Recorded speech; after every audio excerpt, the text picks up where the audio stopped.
Hello students, this is doctor Shikha Gupta. Welcome to my channel commerce classes. आज start कर रहे हैं स्टैंडर्ड कॉस्टिंग की थ्योरी। सबसे पहले बात करते हैं स्टैंडर्ड कॉस्ट क्या है। स्टैंडर्ड कॉस्ट, स्टैंडर्ड मीन्स कुछ फिक्स किया हुआ, स्टैंडर्ड कॉस्ट मीन्स किसी भी प्रोडक्ट की कॉस्ट। तो स्टैंडर्ड कॉस्ट का मीनिंग हुआ वो कॉस्ट जो हम पहले से ही डिसाइड कर लेते हैं, प्रोडक्शन करने से पहले ही डिसाइड कर लेते हैं कि इतनी कॉस्ट आनी चाहिए किसी भी प्रोडक्ट की। फॉर एग्जाम्पल, हम एक पेन प्रोड्यूस करने वाली कंपनी है, हमने सोच लिया पेन की कॉस्ट 4 रुपीज़ ईच पेन आनी चाहिए। अब एक्चुअल कॉस्ट हो सकता है 3.9 आ जाए, या हो सकता है 4.2 आए, या 4.5 आए, या 4.75 आए, कुछ भी हो सकती है। पर हमने एक स्टैंडर्ड, एक आइडिया लिया कि स्टैंडर्ड कॉस्ट पेन की क्या हो सकती है। ये कॉस्ट, ये जो 4 रुपीज़ हमने लिखे हैं, ये हमने ऐसे ही नहीं लिख दिए हैं। इसके पीछे हमने प्रॉपर कॉस्ट ऑफ एलिमेंट्स की एनालिसिस की है कि कितनी कॉस्ट लग सकती है किस किस एलिमेंट पर, मटेरियल कितने का लगेगा इसमें, लेबर कितने की लगेगी, अदर ओवरहेड्स कितने के लगेंगे, फिर जाकर ये पेन कितने का पड़ सकता है। ठीक है, ये स्टैंडर्ड कॉस्ट हमने ऐसे ही नहीं लिख दी है, ये स्टैंडर्ड कॉस्ट के पीछे साइंटिफिक एनालिसिस है, राइट। चलिए एक डेफिनेशन पढ़ लेते हैं। The standard cost is predetermined cost which determines what each product और service cost under given circumstances. Under given circumstances, circumstances हमने इस 4 जो हमने डिसाइड किया कॉस्ट पेन का, इसके पीछे हमने कुछ सर्कमस्टेंसेस सोचे होंगे। अभी सप्लाई सही चल रही है मार्केट में रॉ मटेरियल की, हो सकता है कल को सप्लाई कम हो जाए मार्केट में रॉ मटेरियल की, तो रॉ मटेरियल महंगा हो जाएगा। पर अभी हमने क्या सोचा है, कुछ जो सर्कमस्टेंसेस सोचे हैं उसी गिवन सर्कमस्टेंसेस में प्रोडक्ट की कॉस्ट क्या होनी चाहिए। ठीक है, the standard cost is predetermined cost which determines what each product और service should cost under given circumstances, right. Next है स्टैंडर्ड कॉस्टिंग। अब स्टैंडर्ड कॉस्टिंग क्या है? स्टैंडर्ड कॉस्टिंग, हमने स्टैंडर्ड कॉस्ट फिक्स की पेन की 4 रुपीज़, एक्चुअल कॉस्ट पेन की आई 4.25 rupees. फिर हमने क्या किया, स्टैंडर्ड कॉस्ट और एक्चुअल कॉस्ट का वेरिएंस निकाला, स्टैंडर्ड माइनस एक्चुअल कॉस्ट, तो ये आया 4 माइनस 4.25, इसको बोलेंगे हम 0.25 का क्या आया है, वेरिएंस। इस वेरिएंस की एनालिसिस की, ये वेरिएंस किसकी वजह से आया, मटेरियल की वजह से आया, लेबर की वजह से आया, या फिर ओवरहेड्स की वजह से आया, इसकी एनालिसिस की। जिसकी भी वजह से आया, मान लीजिए लेबर की वजह से आया, तो हमने इसमें भी और डिटेल्ड एनालिसिस की क्यों आया, फिर वेरिएंस को हटाने का या वेरिएंस को रिमूव करने का या वेरिएंस को मिनिमाइज करने का हमने ट्राई किया।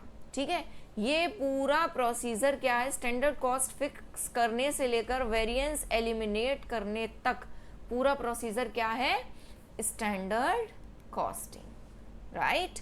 ये पूरा प्रोसीजर है। चलिए नेक्स्ट है थ्योरी, मैंने यहाँ पर लिख रखी है, आप चाहो तो ये थ्योरी भी कॉपी कर सकते हैं, समझा मैंने दिया आपको। नेक्स्ट है process of standard costing. Process of standard costing very simple. सबसे पहले हमने क्या किया, पेन के एग्जांपल से चलते हैं। सबसे पहले हमने स्टैंडर्ड कॉस्ट डिसाइड की 4 रुपीज़ पेन की, ठीक है। फिर उसके बाद हमने एक्चुअल कॉस्ट पता की, जब प्रोडक्शन हो गया तब एक्चुअल कॉस्ट आएगी, एक्चुअल कॉस्ट आई 4.25 रुपीज़। फिर हमने इसको कंपेयर किया, कंपेयर कैसे किया हमने, 4 माइनस 4.25, कंपेयर करने के बाद हमने वेरिएंस निकाला 0.25 का। फिर हमने वेरिएंस चेक किया कि किसकी वजह से आया है, ठीक है, रीजन ऑफ वेरिएंस। यहाँ पर जाकर हमने ये चेक किया कि वेरिएंस क्यों आ रहा है, मटेरियल, लेबर या फिर ओवरहेड, किसकी वजह से आ रहा है। उसके बाद में हमने एनालिसिस की या स्टडी की ऑप्शंस की, क्या कोई ऑप्शन है? मान लीजिए लेबर की वजह से वेरिएंस आ रहा है, लेबर हमको महंगी पड़ी फॉर एग्जांपल, तो क्या कोई ऑप्शन है? क्या लेबर अब हमको सस्ती पड़ सकती है फ्यूचर में, जिससे फ्यूचर में वेरिएंस ना आए इस तरह से? ठीक है, तो वो ऑप्शंस लेकर हम कहाँ जाएंगे? Presentation of report to the management. ये सारी एनालिसिस लेकर विद ऑप्शंस हम किसके पास जाएंगे? मैनेजमेंट के पास। एक रिपोर्ट प्रेजेंट करेंगे कि ये ऑप्शंस है, ये वेरिएंस आ रहा है और आप इसको मिनिमाइज करने का ट्राई करो। ठीक है, टेक करेक्टिव एक्शंस, राइट। एक बार और पढ़ लेते हैं। सबसे पहले क्या किया? स्टैंडर्ड कॉस्ट फिक्स की, उसके बाद एक्चुअल कॉस्ट फिक्स की, दोनों में एक्चुअल कॉस्ट कंप्यूट की, not fix. Standard cost fix की, एक्चुअल कॉस्ट कंप्यूट की, उसके बाद में दोनों को कंपेयर किया, डिफरेंसेस जो आए वेरिएंसेस निकाले, वेरिएंस के रीजन पता किए कि किसकी वजह से आ रहे हैं, फिर ऑप्शंस की स्टडी की, क्या वेरिएंस को मिनिमाइज करने का कोई ऑप्शन है, और फिर एक फाइनली रिपोर्ट लेकर मैनेजमेंट को सबमिट की। ठीक है, चलिए नेक्स्ट है objectives of standard costing. Standard costing के ऑब्जेक्टिव्स क्या हैं? फर्स्ट है increase in efficiency, the efficiency and productivity. सबसे पहला जो ऑब्जेक्टिव है स्टैंडर्ड कॉस्टिंग का वो ये है कि प्रोडक्टिविटी बढ़ जाए, एफिशिएंसी बढ़ जाए। फॉर एग्जांपल, आपने ये मान के चले कि एग्जाम में हमारे 90% तो स्कोर हो ही जाएंगे। अब आप क्या ऐसे ही पढ़ते रहोगे या फिर आप इस 90% के लिए पढ़ोगे, इस पर टारगेट करोगे?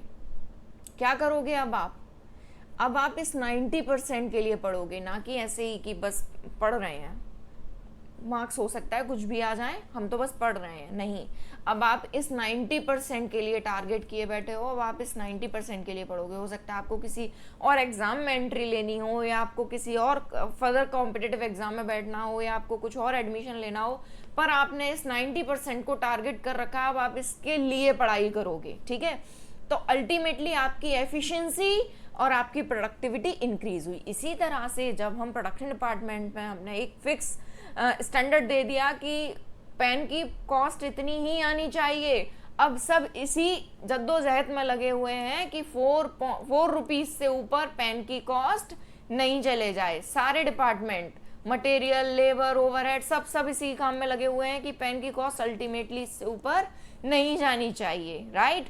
क्योंकि जहां पेन की कॉस्ट ऊपर गई वहीं पर पता चल जाएगा ये किसकी वजह से आया है, और जिसकी वजह से आया है उसमें भी पिन पॉइंट होकर पता चल जाएगा क्यों आया है और किसकी जिम्मेदारी है, राइट। उसके बाद आता है cost control. Cost control obviously जब हमने एक फिक्स कर रखा है स्टैंडर्ड, तो उसके लिए काम कर रहे हैं अब सारे डिपार्टमेंट्स, सब लोग, सारे एम्प्लॉयज उसके लिए काम कर रहे हैं कि ये कॉस्ट ऊपर नहीं चली जाए, तो कॉस्ट कंट्रोल होगा ही होगा।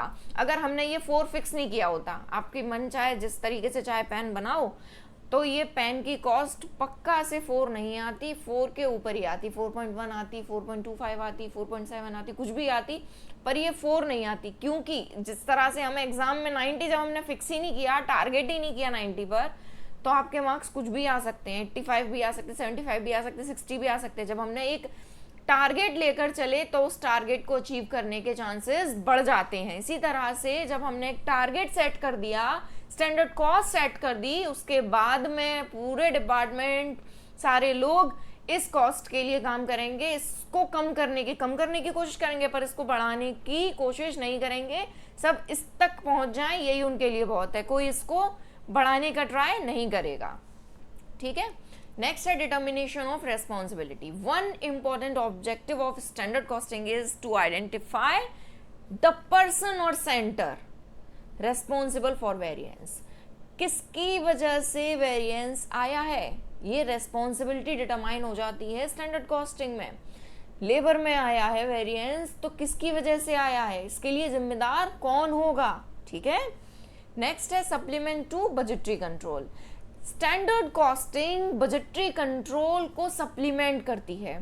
स्टैंडर्ड कॉस्टिंग अगर हो जाए तो बजटरी कंट्रोल सिस्टम पूरा सक्सेसफुल हो सकता है, मैनेजमेंट को इफेक्टिव कंट्रोल मिल सकता है, मैनेजमेंट और अच्छे से कंट्रोल कर सकता है फर्म की एक्टिविटीज पर, बिजनेस की एक्टिविटीज पर, राइट। नेक्स्ट है information to the management. Management को इंफॉर्मेशन रहती है, वेरिएंस आ रहे हैं, नहीं आ रहे हैं, क्या स्टैंडर्ड कॉस्ट थी, क्या एक्चुअल कॉस्ट थी, वेरिएंस को कम करने का किसी ने ट्राई किया भी या नहीं किया, करेक्टिव एक्शन लिए गए या नहीं, ये सारी इंफॉर्मेशन मैनेजमेंट के पास रहती है, ठीक है।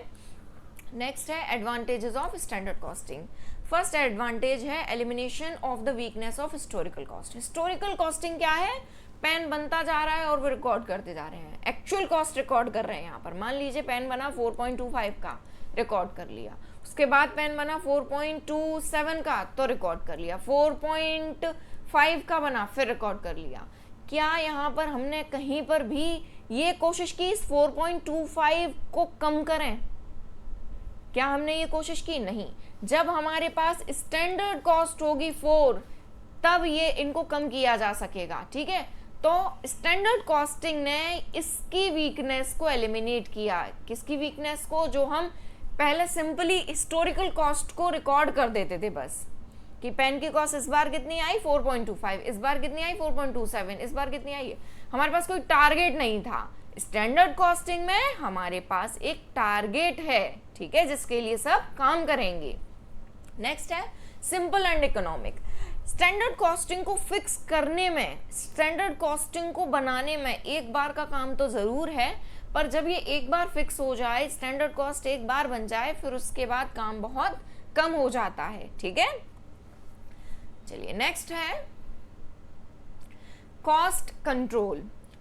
कॉस्ट कंट्रोल, ये ऑब्जेक्टिव में भी था ये पॉइंट। कॉस्ट कंट्रोल होती है जब हम स्टैंडर्ड कॉस्ट बना देते हैं, स्टैंडर्ड फिक्स कर देते हैं कॉस्ट का, तब सब लोग उस कॉस्ट को कम करने में लगे रहते हैं। कोई भी उस कॉस्ट के ऊपर जाने की नहीं सोचता, सब ट्राई करते हैं इतनी तक कॉस्ट आई है, इससे कम है, इसके ऊपर नहीं जाए, राइट। नेक्स्ट है कंपेरेबिलिटी। स्टैंडर्ड कॉस्टिंग से हम कंपेयर भी कर सकते हैं। एक तो हम कंपेयर करते हैं actual cost and standard cost को, ये तो कंपैरिजन है ही है। उसके बाद में हम डिफरेंट टाइम की एक्चुअल कॉस्ट को भी कंपेयर कर सकते हैं, डिफरेंट टाइम की actual cost and standard cost को भी कंपेयर कर सकते हैं, राइट। नेक्स्ट है कॉस्ट कॉन्शियसनेस। कॉस्ट कॉन्शियसनेस हो जाता है पूरा बिजनेस, पूरे सारे लोग, सब एम्प्लॉय, सब एग्जीक्यूटिव, सारे टॉप मैनेजमेंट, सब कॉस्ट कॉन्शियस हो जाते हैं। कैसे?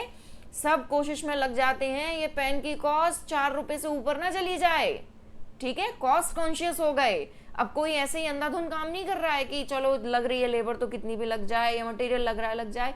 अब सब लोग ट्राई कर रहे हैं कि ये पेन की कॉस्ट ओवरऑल 4 रुपीज के ऊपर नहीं जाए। अगर गई तो जिसने भी गलती की है या जिसकी वजह से कॉस्ट ऊपर गई है उस पर बात आ जाएगी, उसकी रेस्पॉन्सिबिलिटी बनेगी पूरी पूरी, ठीक है। तो सारे लोग कॉस्ट कॉन्शियस हो जाते हैं। नेक्स्ट है इंक्रीज इन एफिशिएंसी।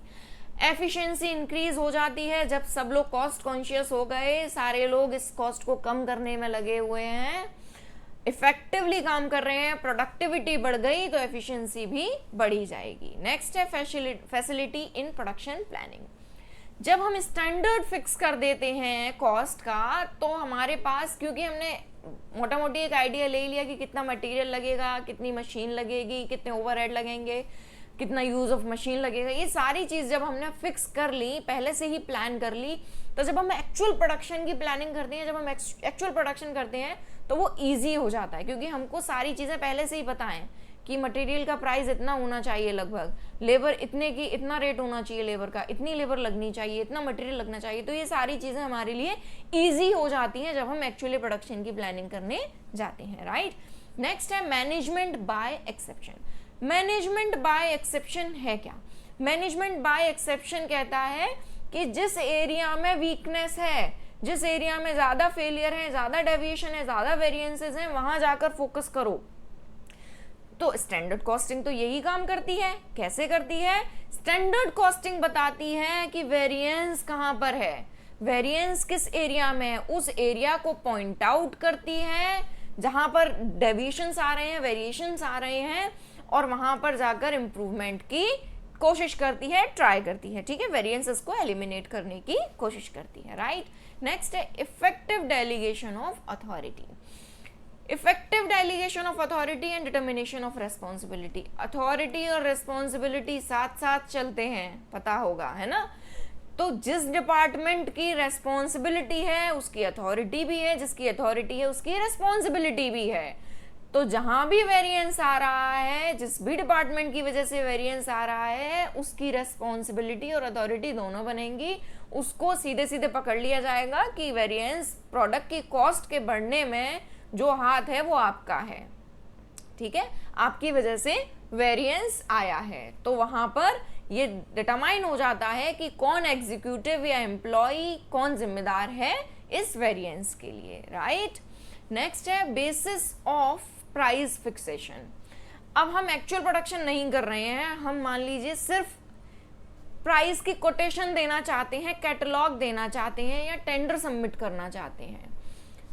अभी हम प्रोडक्शन नहीं करने वाले, जब टेंडर पास हो जाएगा, कैटलॉग पास हो जाएगी, तब हम एक्चुअल प्रोडक्शन करेंगे। तो स्टैंडर्ड कॉस्ट से क्या हुआ, हम ये प्राइस फिक्स कर पा रहे हैं कि पेन हमको 5 रुपए का पड़ेगा। अगर हमको स्टैंडर्ड कॉस्ट ही नहीं पता होती 4 रुपीज की, तो हम 5 कैसे बताते, राइट।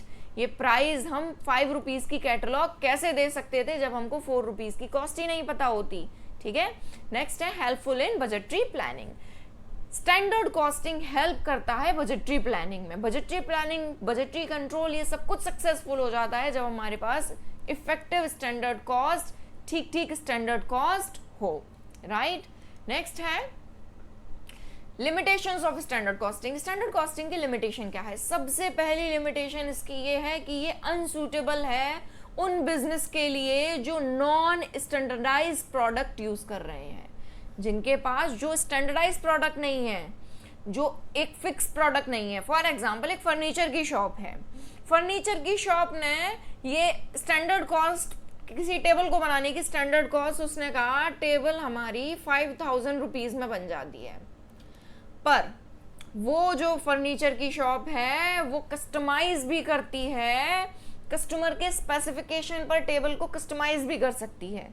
तो क्या वो कंपनी, क्या वो फर्म ये कह सकती है कि हमारी ये वाली टेबल 5000 की ही पड़ेगी, स्टैंडर्ड कॉस्ट इसकी 5000 है?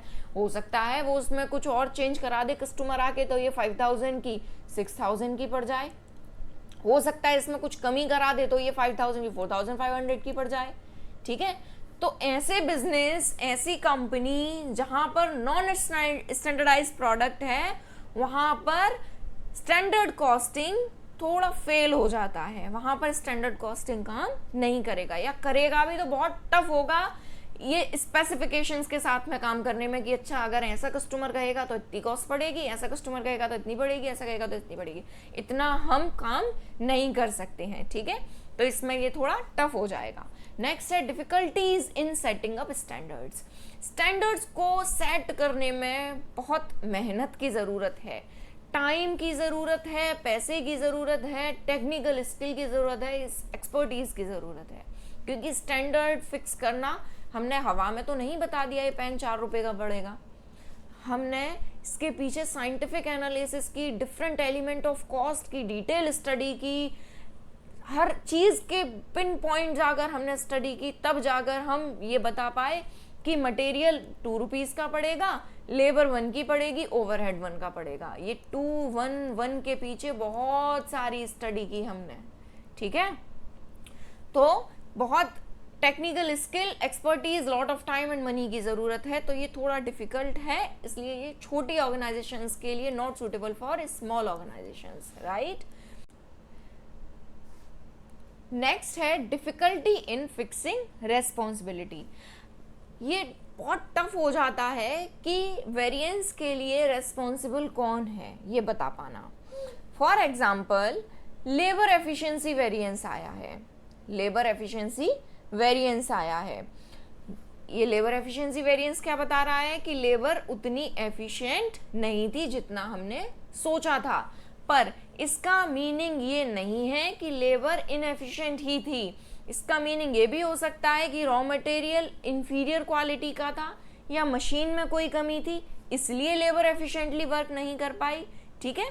तो डिफिकल्टी होती है रेस्पॉन्सिबिलिटी फिक्स करने में। नेक्स्ट है changing business condition. Business conditions change होती रहती हैं। बिजनेस कंडीशंस एक सी तो नहीं रहती, तो या तो जैसे ही बिजनेस कंडीशन चेंज हो आप अपना स्टैंडर्ड कॉस्ट चेंज कर दीजिए। अगर आपने वैसे ही बिजनेस कंडीशन चेंज होती रही, स्टैंडर्ड वही रखा, तो वो स्टैंडर्ड कॉस्ट किसी काम की नहीं है। तो बिजनेस कंडीशंस चेंज होने के साथ में स्टैंडर्ड कॉस्ट को भी फ्रीक्वेंटली चेंज करते रहना चाहिए।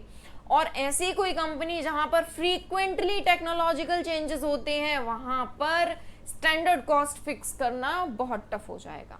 ठीक है, नेक्स्ट है नीड ऑफ बजटरी कंट्रोल। ये स्टैंडर्ड कॉस्टिंग का सिस्टम तभी इफेक्टिव हो सकता है, तभी ज़्यादा इफेक्टिव हो सकता है जब बजटरी कंट्रोल का पूरा सिस्टम किसी भी कंपनी में चल रहा हो। नेक्स्ट है feeling of dissatisfaction among employees. जब एम्प्लॉयज टारगेट को फुलफिल नहीं कर पाते, स्टैंडर्ड कॉस्ट जो हमने 4 रुपीज़ फिक्स की थी इसको टारगेट नहीं कर पाते, इसको अचीव नहीं कर पाते, तब उनके अंदर एक फीलिंग ऑफ डिससेटिस्फैक्शन रह जाता है, साइकोलॉजिकल फ्रस्ट्रेशन रह जाता है कि अरे ये हम अचीव नहीं कर पाए। इसलिए टारगेट्स हमेशा अचीवेबल होने चाहिए। ये जो कॉस्ट हमने फिक्स की है ये प्रैक्टिकल होनी चाहिए। ये ऐसा नहीं हो कि प्रैक्टिकल तो 4.25 है पर हमने कम ये सोच के टारगेट कर दिया या कम ये सोच के स्टैंडर्ड कॉस्ट कर दिया कि डिपार्टमेंट्स और अच्छा काम करेंगे। नहीं, इसका रीज़न, इसके पीछे का कॉन्सिक्वेंस ये भी हो सकता है कि वो मेंटल डिप्रेशन में आ जाए, वो ये सोचें 4 रुपये में तो पेन बन ही नहीं पाता है, वो फिर फ्रस्ट्रेशन में आ जाए या डिससेटिस्फेक्शन में आ जाए। ये काम नहीं करना है। ठीक है, प्रैक्टिकल होना चाहिए स्टैंडर्ड कॉस्ट। राइट, नेक्स्ट है टाइप्स ऑफ स्टैंडर्ड्स। अब स्टैंडर्ड्स के टाइप क्या क्या हो सकते हैं। फर्स्ट है बेसिक स्टैंडर्ड। बेसिक स्टैंडर्ड सबसे कॉमन वाला स्टैंडर्ड है। इसमें क्या करते हैं, इसको हम इनिशियल, स्टैटिक और फिक्स्ड स्टैंडर्ड भी बोलते हैं। क्यों बोलते हैं ऐसा, इसमें हमने किसी भी एक ईयर को लेकर, मान लीजिए इस ईयर हमारे पेन की हमने स्टैंडर्ड कॉस्ट सोची 4 रुपीज़। अब हमने इसी को ही एक आइडियल मान लिया, अब हमने इसी को ही स्टैंडर्ड मान लिया। अब हम इसको नेक्स्ट ईयर में, फिर उसके बाद हम हर ईयर में, 2022 चल रहा है, हमने 23 में, 24 में, 25 में, 26 में या एक ही ईयर के डिफरेंट मंथ्स में हमने बोला 4 रुपीज़ ही आती है कॉस्ट तो मोटा मोटी। ठीक है, जो कि गलत है। डिफरेंट बिजनेस कंडीशंस होती हैं, डिफरेंट चेंजेस होते हैं, डिफरेंट वर्किंग कंडीशंस होती हैं, उसके हिसाब से हमको ये स्टैंडर्ड कॉस्ट चेंज करती रहनी चाहिए, तभी जाके सक्सेसफुल हो पाएगा स्टैंडर्ड कॉस्टिंग सिस्टम। राइट, इसके बाद आता है आइडियल स्टैंडर्ड। आइडियल स्टैंडर्ड क्या है, आइडियल स्टैंडर्ड है थ्योरेटिकल स्टैंडर्ड। थ्योरेटिकल स्टैंडर्ड या फिर स्टैंडर्ड ऑफ मैक्सिमम एफिशिएंसी। ये स्टैंडर्ड क्या कहता है, ये स्टैंडर्ड कहता है कि भाई सारी चीज़ें सब अच्छी रहेंगी, वर्कर सबसे अच्छा काम करेंगे, मटेरियल बहुत अच्छा आया है हमारे पास, मशीन सबसे अच्छा काम कर रही है, कोई भी वर्किंग कंडीशन अनफेवरेबल नहीं है, कोई वेरिएंस आने के चांसेस नहीं है, कहीं भी वेस्टेज नहीं होगी, मतलब सब कुछ अच्छा सोचकर एक स्टैंडर्ड फिक्स कर दिया। इसको हमने क्या कहा, ideal standard, standard of maximum efficiency और थ्योरेटिकल स्टैंडर्ड। ठीक है, ये भी ठीक नहीं है क्योंकि यहाँ बहुत चांसेस हैं कि वेरिएंस आएगा। ठीक, स्टैंडर्ड कॉस्ट और एक्चुअल कॉस्ट में। चलिए नेक्स्ट है एक्सपेक्टेड स्टैंडर्ड। एक्सपेक्टेड स्टैंडर्ड क्या है, ये बेस्ट स्टैंडर्ड है। एक्सपेक्टेड स्टैंडर्ड को हम अटेनेबल और प्रैक्टिकल स्टैंडर्ड भी बोलते हैं।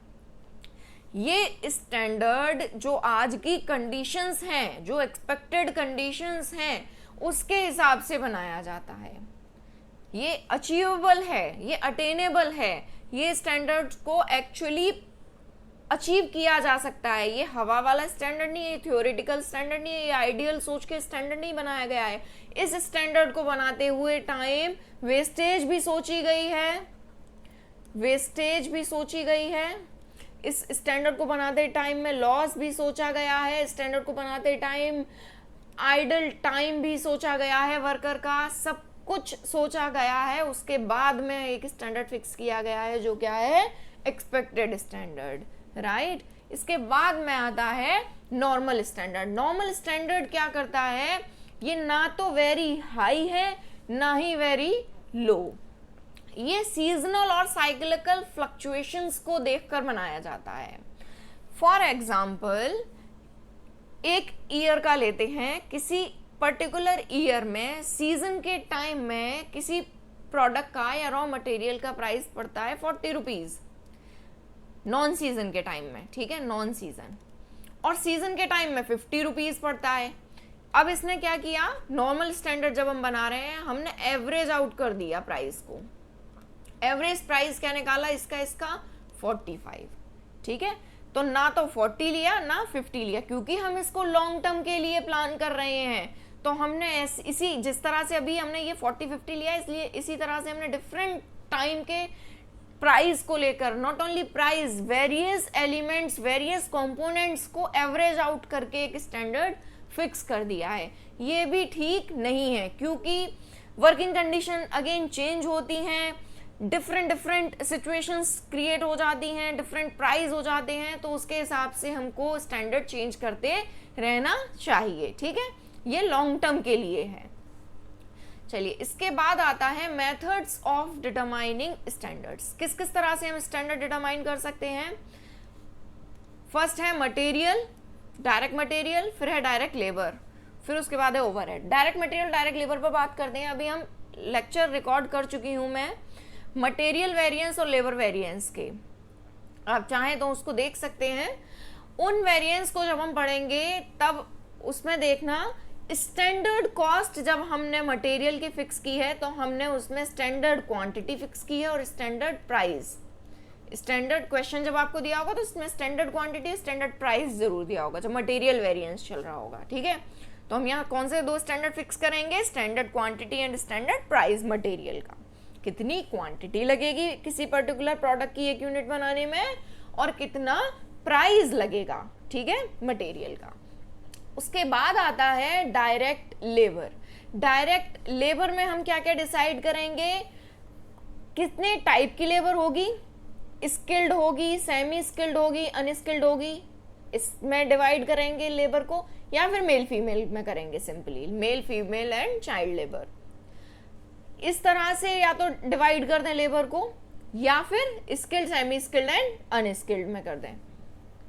और कितना टाइम, कितनी लेबर कितना टाइम काम करेगी। तो मेनली हमारा फोकस होता है स्टैंडर्ड टाइम, और दूसरा होता है स्टैंडर्ड रेट, ठीक।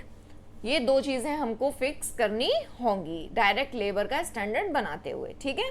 नेक्स्ट है ओवरहेड्स। ओवरहेड्स में हम फिक्स ओवरहेड और वेरिएबल ओवरहेड में डिवाइड कर देंगे ओवरहेड्स को, राइट। फिक्स ओवरहेड चेंज नहीं होता कितनी भी यूनिट बनाए, वेरिएबल ओवरहेड चेंज होता है। जैसे ही हम प्रोडक्शन क्वांटिटी चेंज करते हैं, 2000 यूनिट्स बना रहे हैं तो कुछ वेरिएबल ओवरहेड आएगा, 20,000 यूनिट्स बना रहे हैं तो कुछ वेरिएबल ओवरहेड आएगा, और 1000 यूनिट्स बना रहे हैं तो कुछ और वेरिएबल ओवरहेड आएगा। पर ये variable overhead per unit same रहता है। मान लीजिए पर यूनिट है ये 0.2, ठीक है।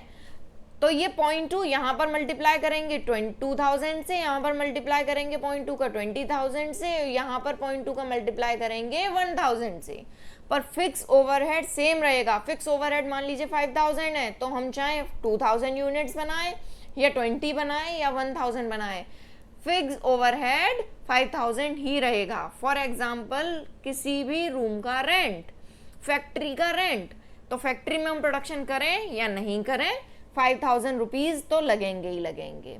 और वेरिएबल ओवरहेड का एग्जाम्पल सबसे अच्छा है labour.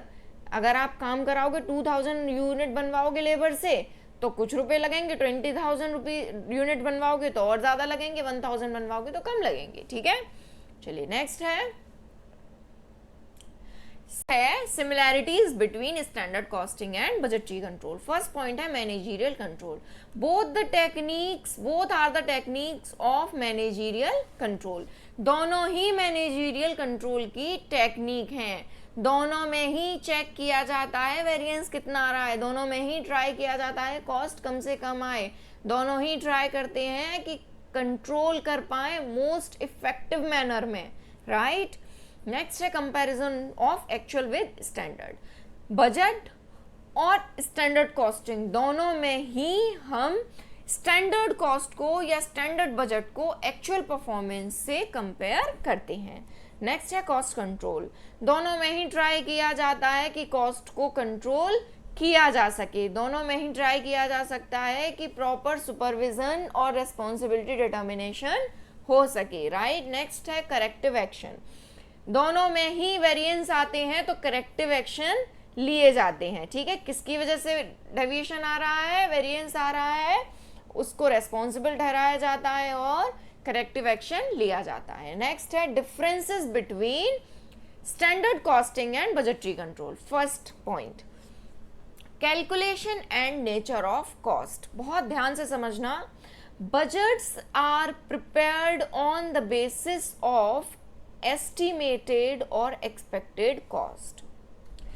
Budgetary cost indicate expected cost under specific condition. Budget जो हमने बनाया उसमें हमने एक्सपेक्टेड कॉस्ट, एस्टिमेटेड कॉस्ट को लिखा, ठीक है, उसका बजट बनाया। स्टैंडर्ड कॉस्टिंग में क्या करते हैं, यहाँ पर एक प्लान्ड कॉस्ट होती है, साइंटिफिक एनालिसिस पर बेस्ड कॉस्ट होती है, वो कॉस्ट होती है जो बताती है कि इस कॉस्ट के ऊपर, स्टैंडर्ड कॉस्ट के ऊपर एक्चुअल कॉस्ट नहीं जानी चाहिए, ठीक है। मेन समझ लो आप, calculation and nature of cost में हम बजटरी कंट्रोल में एक्सपेक्टेड कॉस्ट को लिखते हैं, एस्टिमेटेड कॉस्ट को लिखते हैं। इसके पीछे एकदम बहुत डीप एनालिसिस नहीं होती है कॉस्ट की, एलिमेंट्स ऑफ कॉस्ट की एनालिसिस नहीं होती है, पर स्टैंडर्ड कॉस्टिंग जब हम करते हैं तो हम उसकी स्पेसिफिक एनालिसिस करते हैं, साइंटिफिक एनालिसिस करते हैं, एक पॉइंट की एनालिसिस करते हैं, उसके बाद हम स्टैंडर्ड कॉस्ट फिक्स करते हैं, राइट। नेक्स्ट है income and expenditure. Budgets income और एक्सपेंडिचर दोनों के लिए बनते हैं, पर स्टैंडर्ड कॉस्ट प्रोडक्शन या कॉस्ट ऑफ प्रोडक्शन से ही रिलेटेड है। नेक्स्ट है स्कोप। बजटरी कंट्रोल का स्कोप बहुत वाइड है क्योंकि ये बहुत सारे डिपार्टमेंट्स को कवर करता है, purchase, production, sales, distribution, R&D, ठीक है। पर स्टैंडर्ड कॉस्टिंग का स्कोप बहुत ही लिमिटेड है क्योंकि ये सिर्फ elements of cost of production department पर ही फोकस करता है, राइट। नेक्स्ट है inter relationship. Budgetary control can be introduce without standard costing. Budget तो बनाया जा सकता है स्टैंडर्ड कॉस्टिंग के बिना, पर स्टैंडर्ड कॉस्टिंग अज्यूम करती है कि बजटरी कंट्रोल भी होना चाहिए फर्म में, ठीक है।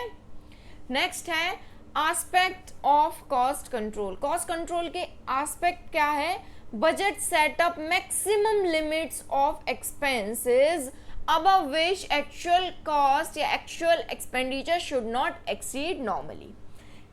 बजट ने क्या किया, एक बजटेड फिगर दे दी, एक बजट बना के दे दिया, अब इसके ऊपर आपका एक्सपेंडिचर नहीं जाना चाहिए। और स्टैंडर्ड कॉस्टिंग क्या करती है, कॉस्ट की लिमिट डिफाइन करती है। स्टैंडर्ड कॉस्टिंग कॉस्ट की लिमिट डिफाइन करती है, हमारी कॉस्ट इसके ऊपर नहीं जानी चाहिए, ठीक है। नेक्स्ट है फुल और partial use. Budgetary control fully और पार्शियली दोनों तरह से यूज हो सकता है हम इसे किसी एक डिपार्टमेंट पे लगाएं, बाकी डिपार्टमेंट पर नहीं लगाएं। पर स्टैंडर्ड कॉस्टिंग ये तो है ही बहुत छोटी सी चीज, तो इसको तो हमें सारे एलिमेंट ऑफ कॉस्ट की स्टडी करनी ही पड़ेगी और तब जाकर हमारी एक स्टैंडर्ड कॉस्ट निकल पाएगी, तब जाकर हमारी एक स्टैंडर्ड कॉस्ट फिक्स हो पाएगी, राइट। नेक्स्ट है relationship with accounts. Budgetary control is related mainly with financial account और standard costing is a part of cost account mainly. Next है variance analysis. Budgetary control deal with total variances. Budgetary control में total variance देखे जा सकते हैं, different department के variance देखे जा सकते हैं, या फिर पूरी फर्म में क्या वेरिएंस आ रहा है, फर्म एज अ होल भी वेरिएंस देखा जा सकता है। पर स्टैंडर्ड कॉस्टिंग में हम वेरिएंस की कैलकुलेशन करते हैं डिफरेंट एलिमेंट्स के लिए, ठीक है। वेरिएंस निकालते हैं डिफरेंट एलिमेंट्स के लिए और उन्हीं वेरिएंस की एनालिसिस होती है, राइट। चलिए, आई होप आपके वीडियो समझ में आया होगा। Thanks for watching, bye bye.